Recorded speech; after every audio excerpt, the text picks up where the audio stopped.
Good morning and welcome to this week's edition of Landscape Smart, brought to you by Rademann Stone and Landscape Company. 923-1450, 1-888-900-1450 are the numbers you can call. Also, you can email us at kfizstudio@gmail.com. Give us an email, give us a shout. Who is us? Well, it's not just me. Joining us, Ron Rademann, the one and only. Good morning, Jerry. I skipped inimitable this week. That's good because I still haven't been able to figure out how to say that word, let alone figure it out. So, and of course, our master gardener Delores with us. Hello, Delores. Jerry. Good to see you again. Thank you. And like on the Mickey Mouse Club guest star day, we've got Luke with us. yeah, Luke Roffers from Roffers Landscaping. He's in the Fond du Lac area, based in Fond du Lac. Morning, Luke. Morning. Thanks for having me again. Good to see you. And what's happening? Well, first of all, are you open? Yeah, well, I guess we better start with Rademann's. Sure. Rademann's is open, of course, this morning, Saturday morning until noon. Now, keep in mind, next Friday or Saturday, Rademann's will not be open. And I should mention, too, next Saturday, we will not have this show on the air. Right, that's true also. Yeah, no show next Saturday. Right. So special 4th of July programming. Lots of fireworks. From probably. 6 to 9, yeah. If the board doesn't ignite, there shouldn't be any, but... But yeah, so Rademann's is open, of course, today until noon, and then Monday through Friday till 4th. Monday through Thursday. This week. This week till 4:30. All righty. So And get then- your stuff, because you got a big, long weekend to play with all that stuff. Well, and like Luke and I were talking before the show, the weather pattern it's still not, we're not out of the woods. There's chances of rain a couple of days next week. But Yeah, I was gonna say get there quick and take advantage of it not raining right this second. Yeah, no kidding. No kidding. I got to say, the weather has been really good for that spot seeding that I had to do. It's really growing nicely. Well, Luke and I were talking about that earlier this morning here too before the show.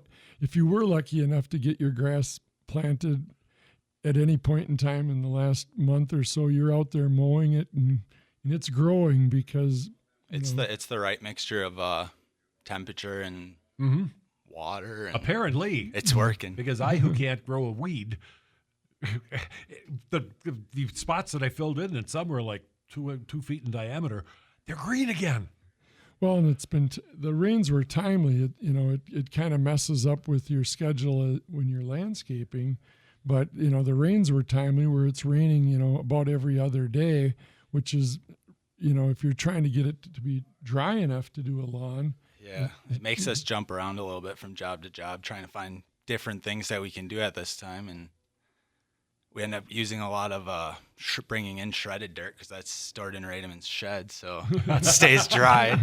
We just bring that in and At least you're starting dry. we fake like it's not wet everywhere and keep going. So 923-1450 lines are open. Always recommend that you call your questions in early so that we are sure we can get them answered for you. And again, just a reminder, we can only take one call at a time with this phone system. So if we're on a call and you call in with a question while the call is on, let it keep ringing. I can't answer it, but as soon as the call is done, we'll get to your call. Sounds like a plan. It's a good plan, and it works. So keep that in mind. So what's the topic of the day? Still debating. Well, we were talking also earlier. The midsummer trimming season is upon us. Do you want to? Yeah. Right now is a really good time to trim everything back, minus like your hydrangeas that haven't flowered yet and stuff, or are still flowering, I should say. All your evergreens, arborvitaes, spireas, all that. It's a really good time. They all have that new growth, boxwoods. So if you trim it off, it's not going to regrow. It's just going to heal. Well, the key Or will it there is grow back? actually that you're trimming right now. It'll It'll heal grow before the freeze comes. Yeah, so it which is shouldn't the key affect thing. it. Yeah. right, and that's why you want to trim earlier. Like right now, or if you thought you missed the opportunity and your things are getting a little out of control, now is a great time because it'll grow it shuts them off temporarily, but then it'll start regrowing towards the end of July and August, but it'll still harden off then, when winter comes in, later September. Well, not winter, but they're please, doing not the fall in September. color. You have your lilac bushes that if you trim them now, you will get blooms next year. Where if you trim too late, you won't have any blooms next year. Oh, so you can still trim lilacs. Oh, you should trim them. Yes, you can still trim them. You're kind of right at the end of the season on lilacs, but some of the lilacs now there's also like bloomerang lilac, and those I have some that still have blooms on them. yeah. So that one, as soon as it's done, you should trim it. You should, So if your lilac bloomed in the beginning of May, you don't want to trim it anymore. Oh, okay. Yeah, it's too late. So just leave it. Right. And then get her next year. Right. And the spirea bushes, as soon as they're done blooming, I like to trim them back to a nice shape, and they usually bloom again within a couple of weeks. Mm-hmm. I know mine bloom about 3 times a year if I trim them. Yeah, you have to probably aren't going to get a third blossom in this year because they started out a little later this year. Yeah. But if you're trimming right now, and then they'll grow for a couple weeks, and then they set flowers, you'll get flowers on them the end of July. All righty, we got a caller. Good morning. You're on the air. I have a question. I planted a Bartlett pear tree in the backyard, and I have 2 lower leaves or branches that are low that I think I should trim it, but my husband says I should trim it in the fall. Well, now, it's how been big planted, of it? Okay. It's about 5 to 6 feet, 5 feet tall, whatever. We just got it at Stewart's about over a month ago. It's doing great, but those 2 branches I want to cut, but my husband says I should wait until fall to trim it. So, there's little pears on them, but I know we're not going to get nothing out of them. Yeah, I would maybe wait it out and let it on there yet this season. The other thing is, the other way you could do it is take one off now and then wait and take the larger one off now, not the lowest one, but the largest one, or if they're the same, then it wouldn't really matter. Okay. And then, trees adjust fine if you're not doing like a major trimming all at one time. So in this case, I would do, you're both correct. Doesn't always work that way with husband and wives, but You're right. but in this case, you both are actually correct. If I wanted to remove both of them, I would take one now, and then the tree will recover and keep growing, and then once the leaves drop, then go ahead and take the other one off, or next spring take the other one off. Okay, because it's kind of low, and I thought I want to trim it because I want everything going to the top, the growth. Well, and that's why you only trim one branch at a time, because if you take them both off right now, what'll happen is it'll put a lot of new flush growth out on top, and then pretty soon the tree will want to tip over on you, or you'll have too much, it'll be top heavy. Okay. And then the whole tree will be, you'll end up staking it or pulling the top back somehow with, wires and poles and things like that. And if you can avoid that, it's always best. So that's the reasoning behind. But it's a young tree. Yes, but it'll still, you start trimming on it and it's going to start growing. Okay. And you don't want it to grow too much too fast. And the other, or you may want to do one trimming now and then let it grow another whole season, and then next year in July or in October, trim that second branch off. Now, when will I get pears that I can eat? Will it take a couple of years? Well, As soon as you go to festival. I know. Well, I'm not exactly sure how big of a tree this is yet. So generally you don't, a couple, 2 or 3 pairs on it probably would be okay. If it starts producing too many that the tree is starting to bend and tip or break branches, then you got to pull those fruit off, because sometimes they set more fruit than what the tree can handle.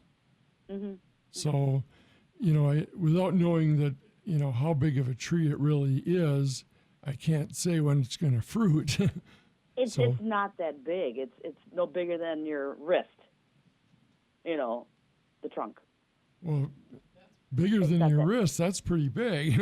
I mean, no, it's half the size of your wrist size. It's small. Uh-huh. You know. How tall is it? Maybe, 7 foot, 10 foot? No, it's more like probably. I'm 5'3", 5'4", maybe. It's not that. It's got not about that one big. leaf Yeah. above her head. Yeah. Yeah, I don't, and then, you know, I don't know, maybe it would be best, if it's that small, maybe it'd be best to leave those branches on until fall, and then just take one off. I was gonna say if there's only 4 or 5 branches total, I don't know if I would take 2 branches off of it. Right. Yeah. If it's only 5.5 feet tall, then I think I would. I'm going to go back inside with your husband. Okay. And let it grow this season, and then trim off one of the branches in the fall, and then wait till next year before you take off the other one. So take off the 2 branches once this fall and one next fall. Okay. Sounds good. Thank you. Alrighty. Thanks for the call and happy pairing. 923-1450, 1-888-900-1450. Similar question, though. If you've got a bigger, older tree, I'm talking like a maple, is this an okay time because there are some low-hanging branches? Can you take those off now? And not talking big branches, I'm talking sticks with leaves. No, and a lot of times they kind of sweep down a little bit, or you get those downward-facing branches. Yeah, a truck goes by and I got a street full of leaves. Yeah. Yeah, and you could, you know, again, like we talked earlier, you could trim your shade trees at this time of year too. Okay, so that is fair game. Mm-hmm. Okay. And it's easier to trim them during the off season when there's no leaves on them, but you know, you could do a lighter pruning at this time of year, and then always save your major pruning for when there's no leaves on, because that way you can see the structure. And because what happens as they grow right now, the branches kind of twist a little bit. You know, the weight of the new leaves on bigger trees to a certain extent, but then on smaller trees even more so. So Alrighty. I'll tell you what, while we're waiting for our next call, why don't we do the first break? Sounds like a plan. So yeah, again, Rademann's open today until noon. This coming week, Monday through Thursday, not open Friday or Saturday because of the holiday. Just give us a call, 920-922-7612, and we can get you set up for a delivery yet today or a delivery for early next week. Alrighty, sounds good. We will be right back. Lines are open. Give us a holler. And we are back. Landscape Smart, brought to you by Rademann Stone and Landscape Company. Lines are open for you, 923-1450. 1-888-900-1450. If you're bashful, email address kfizstudio@gmail.com. Delores had a couple of good key points during the break, so I'm going to let her elaborate a little bit more. Yes, we were talking about a new planted pear tree, and so often people are anxious on their plant, but you want it to establish well. So you want to make sure you water it well and make sure those roots get growing before you do anything drastic to the plant. The same thing goes for perennials. You buy a pretty perennial and it's full of blooms. Well, you want those roots to establish, and so that it will survive the winter, and it's best to trim the blooms off. I know you're really enjoying them, but if you want to keep the plant, it's best to trim the flowers off when you plant a perennial. All righty. Good advice. Good morning. You're on the air. Yes, I have peonies and bleeding hearts, and they are done blooming. Is it okay to just cut them down now? The bleeding heart will fade away on its own, and it's really best to do that because it's absorbing as much sunshine as it can while it's doing that, and the roots need that for development for next year. And did you say canna? What was the other plant? Peonies? A peony and a bleeding heart. A peony? Yes. Oh, And those be cut back. well, when they're done, I only cut back the bloom just far enough so that it doesn't flop over anymore. And I like to leave the greens for the root development. And when fall comes, and I cut them back, and I lay them right on the plant, because if you want blooms next year, you have to protect them. And the bloom is right there under the surface, and so you have to mulch it well to protect next year's blooms. Yeah, you want to leave those leaves on. Just like Delores said, take the flowers off. You can do that, yeah. But leave the green, as much green as possible, because that's what's building up your root system for next spring. Right. And then that was another good nice tip there, Delores, where you use the spent when you cut it back further. Then in fall, use that as the beginning of your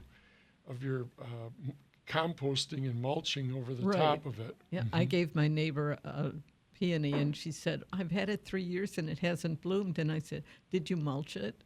So last year she had 3 blooms, but this year she has 12. So she did a really good job. When's a good time to, my neighbor's got some peonies, and I like the colors she has. And she said I could have them. When's a good time to dig that up and transplant them? Peonies, they tell you in the fall. Okay. So once the leaves have frosted and the temperature is down to about 50, 55 degrees at night, then you can dig it. And it does, you will probably break some roots. And if it doesn't have an eye on it, it won't grow. So you have to make sure that it has a couple eyes, yeah. Yes. Otherwise, those roots won't grow, and you will break things. Make sure you put a nice clean cut on the breaks. Otherwise, it's so easy for rot to get in there. You might need like one third of it would be kind of a minimum on a. Oh yeah, I wouldn't take a lot of the plant. Yeah. If she's got small peonies, you might want to wait a year. Oh no, she's got huge bushes of them. But another silly question. That would What be is an about eye? mid-October, too, just Yes. kind of more of a calendar reference. Maybe mid-October, Right. somewhere between the 15th and the 20th or something in that time The frame. nighttime temperature is 50, 55. So, and your other question? What is an eye, or what does the eye look like? It looks just like an eye. Well, it's the Okay. growing tip. It's the tip. It's kind of like the tip of a bulb would maybe be the easiest, like Well- a tuber. Well, where the all right, where the branch came from. Okay. And that's going to be the start of your new plant for. Right. And if you don't end up with you end up with root, and not an eye, you're not going to it's not going to work. Mm-hmm. So you want to get in there and make sure you end up with, 2 or 3 or 4 eyes, or they're kind of, I guess I'd call them like a tuber, wouldn't you? Oh yes. Yeah, like a tuber, and then that's a good start to another plant if you Yeah. could get. They look a lot like 4 sweet eyes. potatoes. Yeah.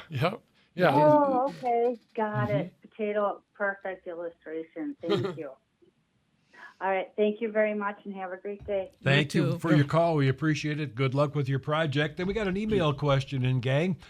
In looking for any idea of what to plant around the telephone and cable boxes in the backyard to hide the ugly boxes. But the caveat is it's a very wet area since rain accumulates around them. Well, something like that, I would maybe do maybe something like ivory halo dogwood. Those are spreading wider, and they it's in the dogwood family. Those willow bushes you had sitting right in the front there this morning, those would work pretty decent too. Yeah, it's the Nishiki willow. Those are colorful too. Those can get a little out of control. Well, as long as you would trim it, I guess. If you don't like trimming it, maybe not. But. Yeah, that would be maybe a poor man's version of the ivory halo dogwood. Let's put it that way. You have to. They get out of control. You know, it may get a little large for. That's where they belong. They don't belong up against your house. The Nishiki willow now we're talking about. But I think I would rather see something like ivory halo dogwood, or there's a lot of good varieties even of viburnum. Some of the, the arrowwood viburnums would handle the moisture. Don't do a lilac. They wouldn't be able to handle the wet.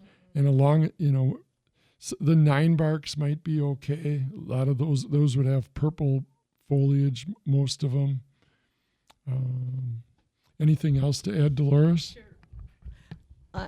I'm partial to native plants, and you could plant a winterberry that loves swamp water. Also, the Joe Pye weed, and these things attract birds and butterflies. Boneset, which is a white Joe Pye weed, and they're always full of butterflies, so that's nice. And swamp milkweed. They're very pretty plants. I'm kind of thinking they may want something a little taller. Well, I don't know that the electric company wants those completely hidden. Well, you don't have to plant it on top of them. You plant it on your sight line, between your house or your deck, patio, your windows looking out that way. You can plant them 6 feet away or 3 feet away, and they'd be fine. Yeah. But it's got to, if you're trying to hide something that's 4 feet tall, you have to. Now the winterberry would be a good option. That's a wet a swamp native. plant. Yeah. Yeah. Mm-hmm. Yeah, and they get 4 to 6 feet, I believe. Yeah. Oh, yeah.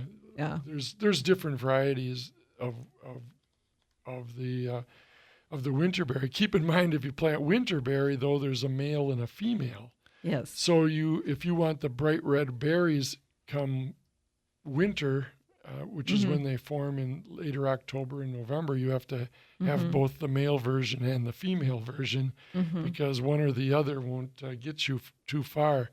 So you'll need at least 2 of those, which should be fine. Right. And you can tuck you could actually put the male winterberry, the one that you could put the male winterberry. You could have like one up by your house too. Like red sprite would be a good one to put up by your house, and then put the female one down, or the male one down there where it would be, where you'd have use that as the pollinator. So it all depends on your site too. Do you want to hide the whole thing, or do you want to just hide it from, say, your house? So maybe you don't want to plant all the way around it. Yeah, you should think about that. Most of the time they're in a corner, so you're only working off of about 1/3 of it. Yeah. So that's where only a couple plants usually is enough. All righty, that should answer Lori's question. All righty, good morning. You're on the air. Good morning. Have you ever heard of a red elderberry bush? Well, there's red elderberry. There's elderberry that are like golden or green. I'm not familiar with one that, when you say red, is it red flowers or red foliage?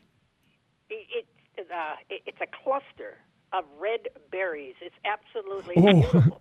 Okay. All right. Yeah, the elderberry does have, and elderberry would be a good plant to plant down there in front of the electrical boxes also, because they have that'll have white flowers and red berries. And again, it's a native Wisconsin plant, and they kind of colonize a little bit. So one goes a long way with elderberry. Okay, now I remember black ones. Those we eat. Can you eat the red ones?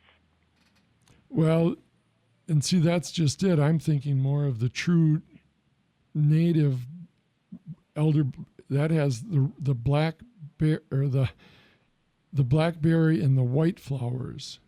Yes. Mm-hmm. Okay. Thank you so much for your help. And I'm not familiar with the one with the red berries. I'll have to think about that a little bit. Okay. It's absolutely beautiful. So, okay. Thank you for your help. Mm-hmm. Goodbye. Thanks for the call. 923-1450. Lines are open. I think that elderberry has red berries before they turn black. Well, and that could that's what Maybe that's what that's she's the thinking. confusing part for me too. Right. Because as they ripen, they They come get out, darker. They get darker. Mm-hmm. Mm-hmm. So there we go. No wonder we can't figure out which one has red berries. 'Cause Right. they're only temporarily red. It's all a state of development. Right. Good morning. You're on the air. Good morning. I just was listening to your program, and it said something about the peony bushes when they quit flowering, just cut the flower off on the top, huh? A lot of people don't at all, but I do just because it flops so much and it just looks more Right. structured when you just trim off the flowers. Mm-hmm. And then you can trim more off, like in the fall of the year, then, like you mentioned too, right? Yes. I mean, you can either let them flop on their own or trim them and lay them on top because you need to mulch them so they have blooms next year. Oh, okay. Just lay. How far down should you cut them, like in the fall, then? Well, I do maybe 4 to 6 inches so you can kind of lay those branches in between it. And when the leaves blow, it kind of fills it up. And it was really well mulched last year. Mm-hmm. I had beautiful blooms. Okay, good. Yeah, I wasn't aware of that, but like I said, they're done blooming now, and they're kind of flopping over, so I think I'll just cut the flower part off for now. Sure. Sure. All righty. Thanks Okay, for the, fine. good luck. Thank you. Yep. Thanks for the call. 923-1450. We had another call coming in. They gave up. Call back. In the meantime, we're going to take break number 2 there, Mr. Ron. All right, time for a break. And then Luke and I we've got the identification figured out on the sambucus, the elderberries. So anyway, Rademann's again open until noon today, Monday through Thursday this week until 4:30, just 3 miles south of Fond du Lac, and then exit off at County B to the east about a quarter mile right there at the crest of the hill. We are back. Landscape Smart, brought to you by Rademann Stone and Landscape Company. The elders found more berry information, but before we get to that, we've got a caller. Good morning. You're on the air. Good morning. Hi, Ron. It's Cindy. Hi, Cindy. Quick question. Spraying weeds around a mulched tree. I've talked to a couple people, and they said it's just not a good idea, even though the roots are not exposed. No. And spraying for weeds around a mulched tree. It's okay to do that, isn't it? Oh, sure.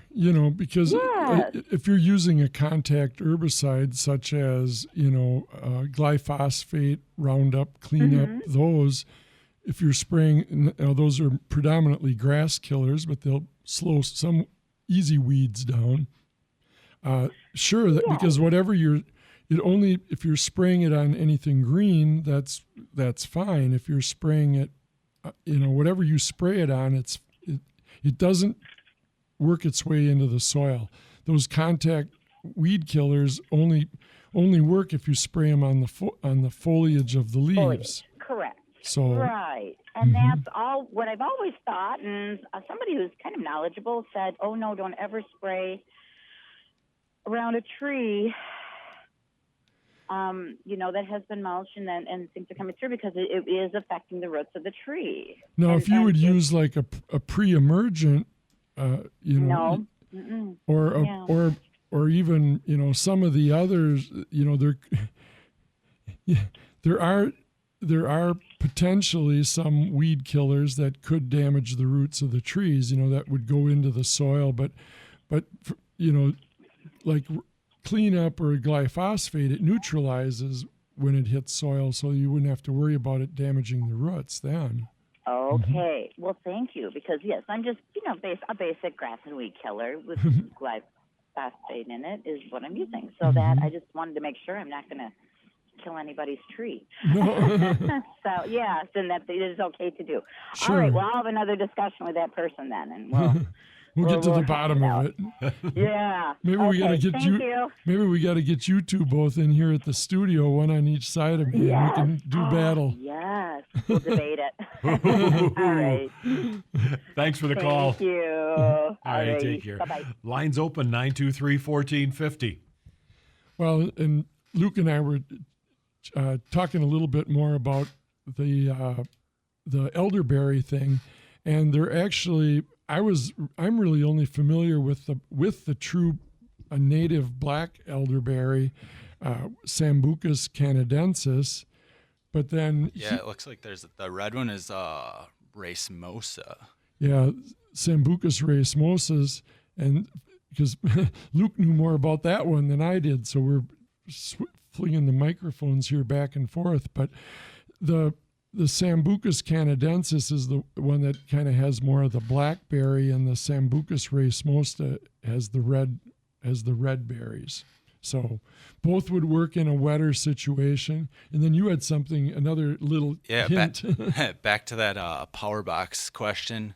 Another idea for that thing too would be to berm up a little bit of the area in the corner, and then you would kind of have a clean slate. You wouldn't have to really worry about putting just plants that are better for wet areas, and doesn't have to be anything huge, but the only trick there would be make sure you don't cut off your drainage. You'd have to you have to keep it out from the corner a little bit, but that usually works pretty good. And if you want to check out any of those, we have quite a few of those on our website, rofferslandscaping.com.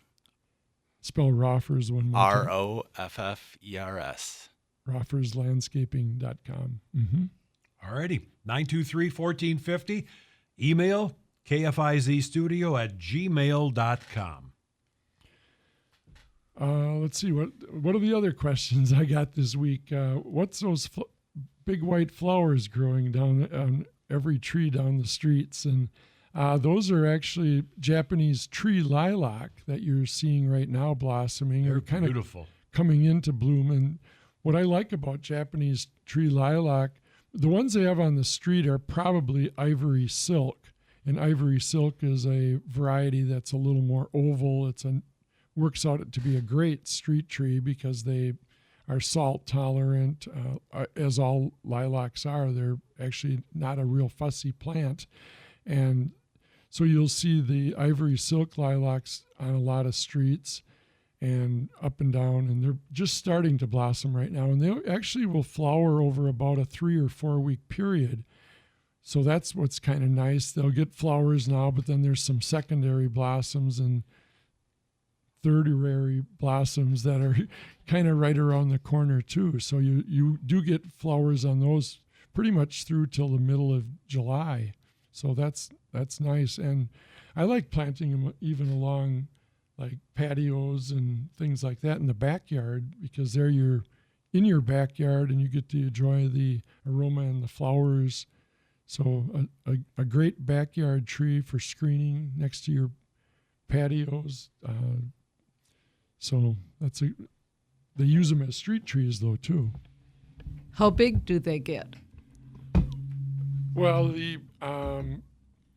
like the ivory silk is more of an oval shape. It'll get around 20 feet tall, maybe even a little taller in time, maybe 15 feet across.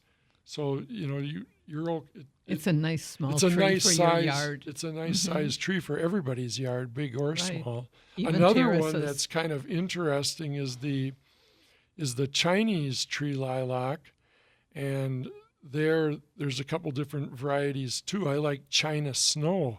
That one's it's more of a rounder shape, but it also has a real interesting amber bark. Kind of exfoliates. It's got a little bit of like a cherry almost. Everybody thinks it's a cherry that's flowering out of season, but it has the same lilac. It's a little finer textured. The leaves are a little smaller. The flowers are a little daintier, but still in clusters. China snow lilac, that one's more 15 to 20 tall, 15 to 20 wide. It's a little more rounded shape. It's not as common as the ivory silk. Ivory silk came out back in the 60s, early 70s maybe, where China snow is a newer one. It came out of the Chicago Botanical Garden. So if you look up Morton Arboretum or which when you listen to the show, I'm partial to Arboretum websites and things like that, and there's good information on China snow lilac on the Morton Arboretum, which is down in the Chicago area. Is China snow a zone 5 or a zone 4? Actually, these lilacs are like zone 3. Oh, wonderful. Yeah. Then we can all grow it. Yeah, it's one of the hardiest, varieties. Now the ivory silk is hardier than the China snow, but ivory silk I believe is like a 3 for sure, and China snow is more of a 4. Mm-hmm. All righty, time for a break. We can take our final break while we get our next call coming in. Jerry's got his up in arms here with break time. So, again, Rademann's open today till noon, Monday through Friday till 4:30. This Friday, Saturday, not open. However, coming up due to the holiday weekend. And you can still get a delivery yet today if you want to give Joe or the gang a call at Rademann's, 920-922-7612.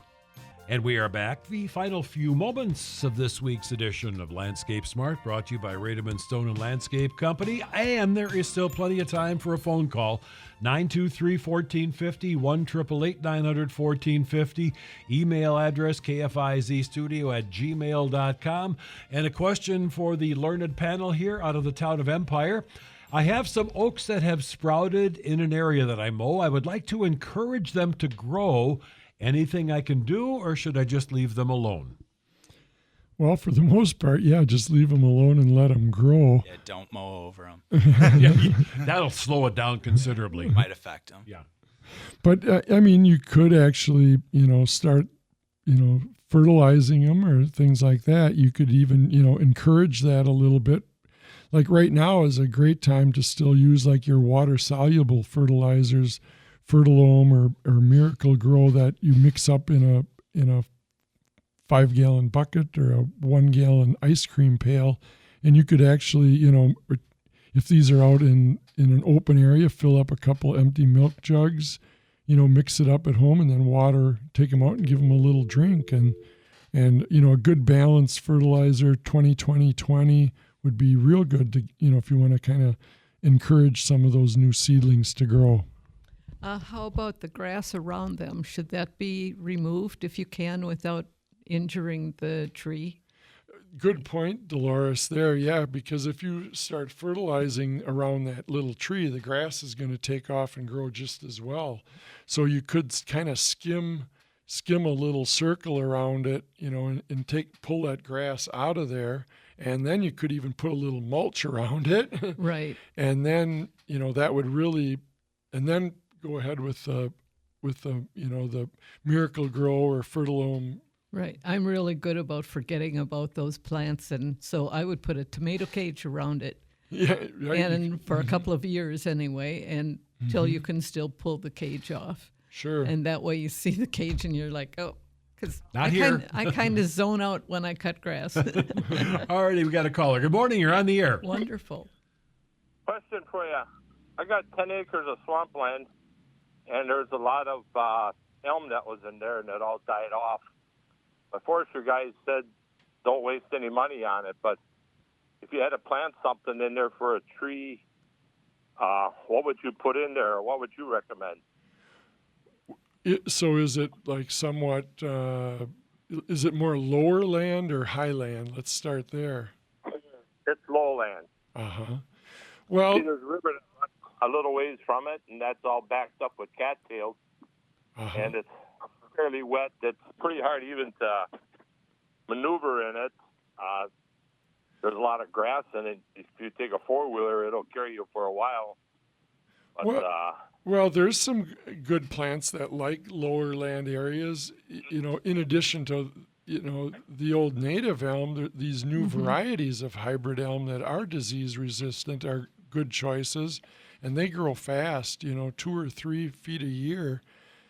And another good one might be like river birch, or even as you start pulling out of there some of the Freeman maple varieties like Autumn Blaze or Sienna Glen, they can't quite handle the moisture that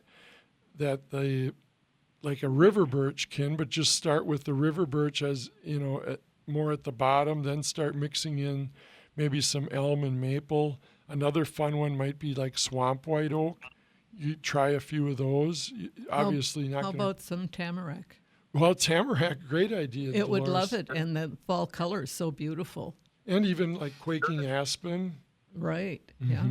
And There is a few tamarack further to the east of me, and they seem to be doing fine. Oh, they love moisture. Well, and then you might even be able to grab some like volunteers that have come up and move them into your move them more into where that same. But tamaracks do need it wet, so because if it gets hot and dry in August, they'll burn out if it's not if there's not water there for them. Okay, does Rademann handle them? Do you know tamarack?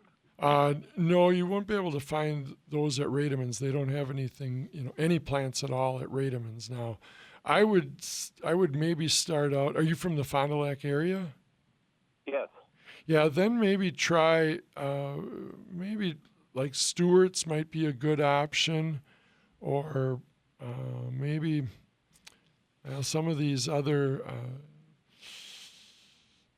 You'd have to, it has to be somebody that would have more of a garden center setup. That would have, maybe, I don't know, maybe Hounsel's or Hensy's might have a few, some things like that. I'm not sure. I don't think Hensy's has any trees. But I would think about putting some winterberry in there also for All right. the We're fall out of color time. for the birds. So anyway, Rademann's again open till noon today. This week, Monday through Thursday till 4:30, and no show next Saturday. Saturday, and if you missed the beginning of the show, you can get on YouTube and search for Landscape Smart 25. Easy enough, and we will see you again with this program in 2 weeks. Coming up next, Jerry and Karen Schneider, your favorite music right here on News Talk 1450 KFIZ in Fond du Lac. It's 9 o'clock.